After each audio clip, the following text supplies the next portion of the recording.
Bienvenue dans ce nouvel épisode de la série Bimagnétique sur un thème qui nous passionne tous dans l'agence, le référencement naturel ou le SEO.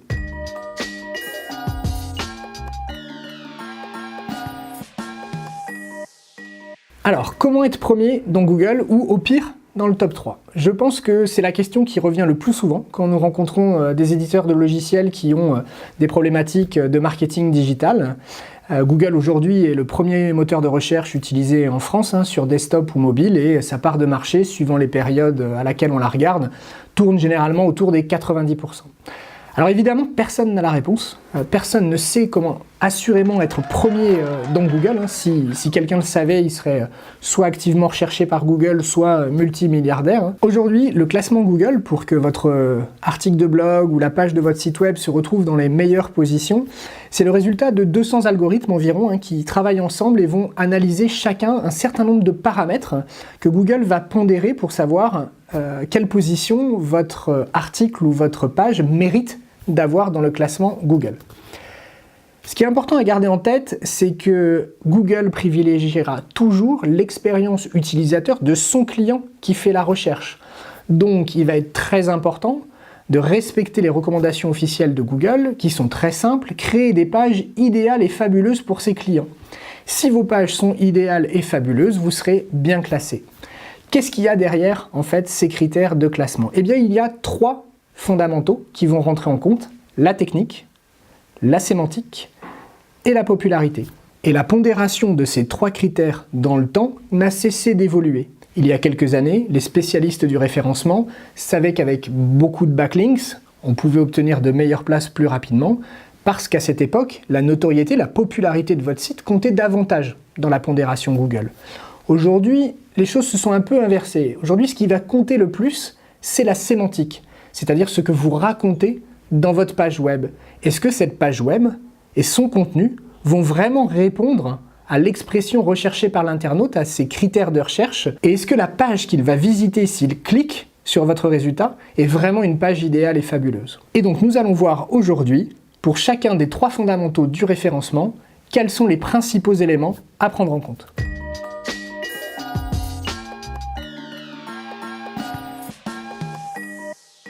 La technique est le premier pilier du référencement naturel. C'est ce qui va faire en sorte que votre site web et les pages qu'il contient seront bien indexables par les robots. Les robots vont donc analyser leur structure technique, vont donc analyser leur vitesse de chargement et vont prendre en compte tous ces paramètres. Et donc d'un point de vue technique, tout de suite, je souhaite attirer votre attention sur 2 balises qui vont compter énormément. La fameuse balise H1, le titre en général que vous affichez dans votre page ou le titre de votre article de blog, et la balise Meta Title, celle qui apparaît dans la page de résultats de Google et qui donne le titre de votre page. Ces 2 balises, historiquement, ont toujours énormément compté et elles continuent à énormément compter dans les critères de classement. Première erreur classique que tout le monde fait, H1 et title sont identiques, alors que ce sont 2 balises sur lesquelles vous pouvez varier les mots-clés en préservant ceux pour lesquels vous souhaitez être bien référencé. Autre balise intéressante, la balise Meta Description, celle qui va donner un aperçu de ce que l'internaute trouvera sur votre page s'il clique. Rappelez-vous, cette Meta Description apparaît dans la page des résultats du moteur de recherche en dessous du titre. La Meta Description va donc compter indirectement dans le classement puisque c'est elle qui sera affichée sur la page de résultats de Google, et c'est elle qui va donner envie à l'internaute de cliquer sur votre lien ou pas, ou celui du dessus ou celui du dessous. Elle doit donc être travaillée sous un angle d'expérience utilisateur pour vraiment donner envie de cliquer. Ensuite, il y a d'autres points techniques qui vont rentrer en compte. L'optimisation des images, où il va être important de bien renseigner ces noms de fichiers d'images, les balises alt par exemple, pour renseigner ce que l'image est censée illustrer pour l'internaute.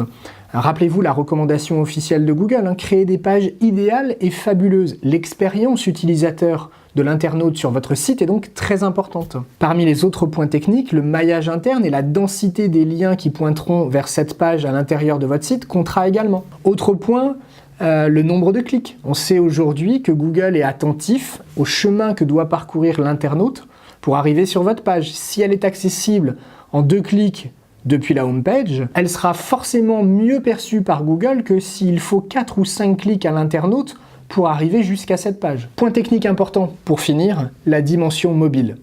Aujourd'hui, Google est de plus en plus attentif à la progression du trafic web depuis les terminaux mobiles. Cela veut dire que si votre site web est responsive et propose une expérience utilisateur réussie sur mobile, avec un temps de chargement très rapide, aucun problème.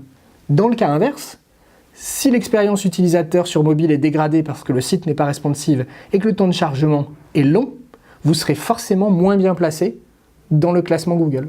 Passons maintenant au second pilier du référencement naturel, la sémantique.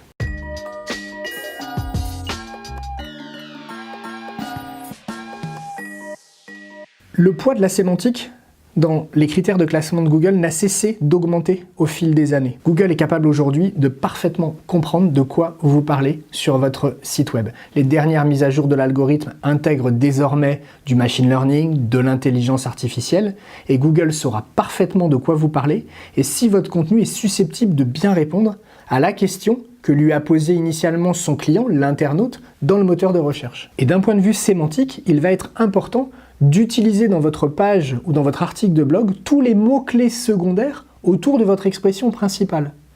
Google sera capable de savoir si vous parlez par exemple d'une problématique d'élaboration budgétaire pour vos logiciels financiers, si vous utilisez bien le champ sémantique, rolling forecast, élaboration, contrôle, révision, reporting, qui sont des mots-clés secondaires de l'idée principale. Autre point qui compte d'un point de vue sémantique, la dimension pédagogique.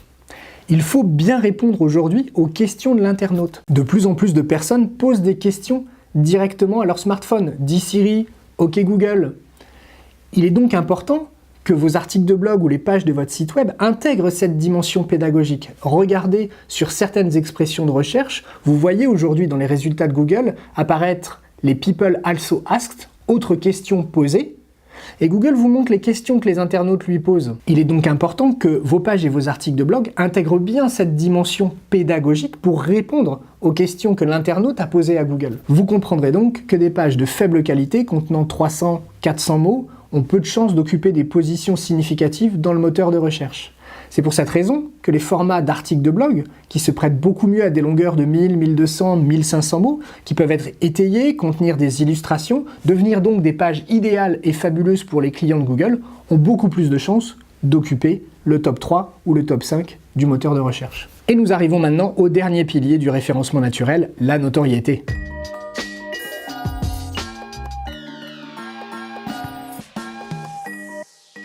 La notoriété de votre site, comprenez en termes techniques, c'est sa popularité, c'est-à-dire c'est le nombre de liens provenant de différents domaines sur le web qui pointent vers votre site internet. Google va donc vérifier si, par rapport aux expressions que vous visez et que vous travaillez dans votre page, vous êtes pertinent, c'est-à-dire populaire aux yeux des autres sites web pour parler de ce sujet. Plus vous aurez de liens qui pointeront vers votre site, et en particulier vis-à-vis de vos concurrents, plus vous aurez de chances d'occuper les meilleures places du classement dans la page de résultats. Et sur cet aspect de la notoriété, il est important de comprendre qu'il y a des planchers. En dessous d'un minimum de liens externes pointant vers votre site, il est illusoire de croire que vous occuperez des places dans le top 3 ou dans le top 5 sur des expressions très recherchées. Et au final, pour Google, la notoriété va en quelque sorte servir de plus en plus de benchmark. Imaginez que vos concurrents et vous travaillez les mêmes expressions, que ce soit dans des pages de votre site ou des articles de blog.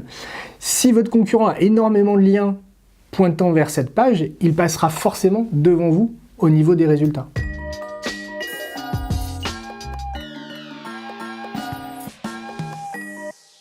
Le mot de la fin résume bien l'avenir du SEO, de la qualité et de l'honnêteté.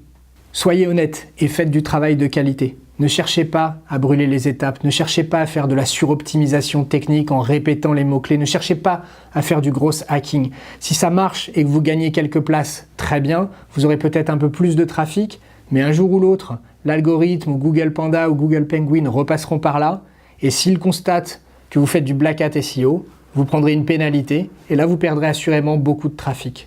Tandis que si vous avez une démarche régulière, qualitative, cherchant vraiment à intéresser l'internaute, cherchant vraiment à partager des choses à valeur ajoutée avec l'internaute, Google le comprendra et votre site sera de mieux en mieux classé.